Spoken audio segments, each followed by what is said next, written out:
Hello and welcome to this week's TCB for EAP. I'm your host, Jessi Mallory, and today we're going to share some great stories.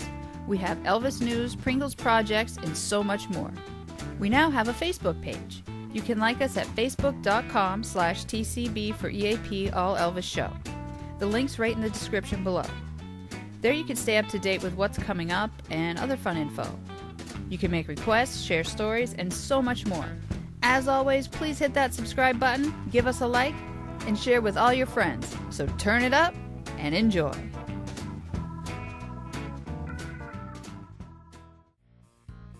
In April of 1956, Elvis began a 2-week engagement at the New Frontier Hotel in Las Vegas, beginning on April 23rd. Elvis was billed as the atomic-powered singer. The build-up to Elvis's engagement in Vegas was mostly positive and encouraging. However, he was met with a pretty cool reception by Vegas goers. Elvis had been a big hit with teenagers around the country, but his show wasn't typical of Las Vegas entertainment at the time.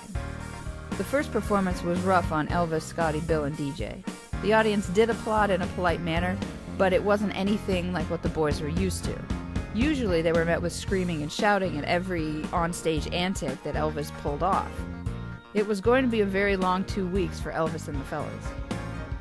A quote from a reviewer from the Las Vegas Sun stated, "For the teenagers, the long, tall Memphis lad is a whiz. For the average Vegas spender or showgoer, a bore.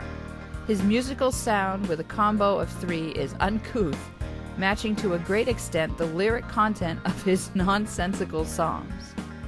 Ouch. DJ Fontana remembers the boys and Elvis tried everything they knew. He said that usually Elvis could get the crowd on his side, but it didn't work well at that time. Fortunately for Elvis and the boys, Colonel Parker arranged a show for teenagers on a Saturday, and the Vegas room was packed with people screaming and shouting. Not all the reviews were terrible, but the overall experience was hard on Elvis.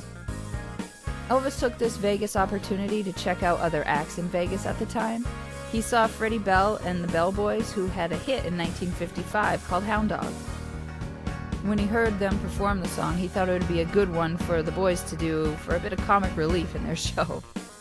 Scotty Moore said that they loved the way Freddie Bell and the Bell Boys did it, and Elvis knew the original lyrics of the Big Mama Thornton version, but he used their lyrics. Elvis closed his Vegas show on May 6th. It would be another 13 years before Elvis would perform in Vegas again. Although he did visit and make movies there, in 1956, Vegas just wasn't for him. Elvis got to meet Liberace and see his show, which he enjoyed. By listening to the album Elvis Live in Vegas, which showcases a lot of Elvis's later years in Vegas, you can hear a set from his 1956 engagement. Elvis is sometimes backed by an orchestra, and the audience seems to be into it, just not in the usual wild way. It's interesting to listen to the show without all the screaming. You can tell that Elvis is doing his best to get through the show, but it all seems so quiet. During each song, the audience is so quiet, you could swear you could hear Elvis's feet shuffling on the stage. Being a performer and performing Elvis music, you have your dud audiences and you have your interactive audiences. When you have a dud audience, you try your damnedest to get them into it, but it is what it is. If you can't get them into it the way that you're used to, you simply do your set the best you can and get out. You can hear this in the Vegas 56 set. If you want to check this out, you can search it on YouTube or purchase Elvis Live in Las Vegas.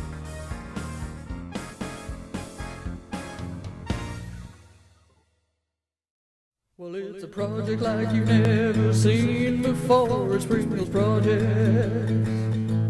Yeah. On today's Pringle's Projects, Mark is sharing something that is truly one of a kind. Okay, maybe 3 of a kind. We can thank Mark's wife for this replication. She actually had the watch made for him. When Mark met DJ Fontana, Elvis's drummer, for the first time, DJ asked, "Hey, where'd you get that?" He thought it was Elvis's.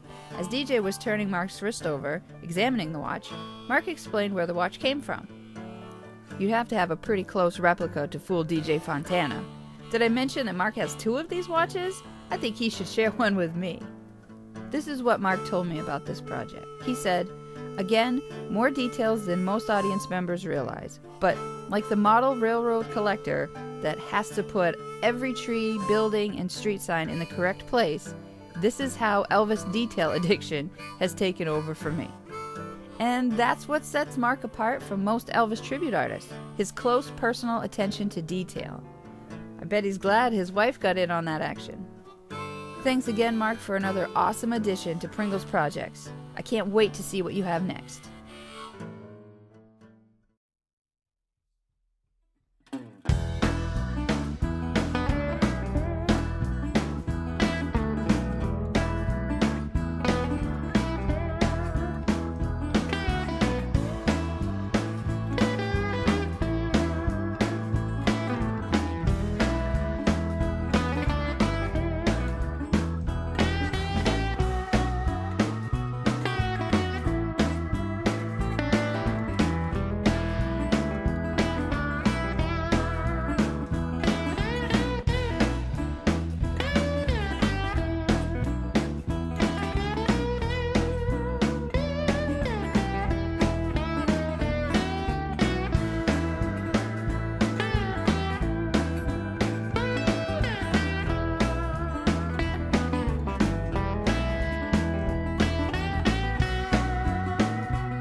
That's it for this week's show. I want to thank you so much for watching, and I hope you enjoyed the program.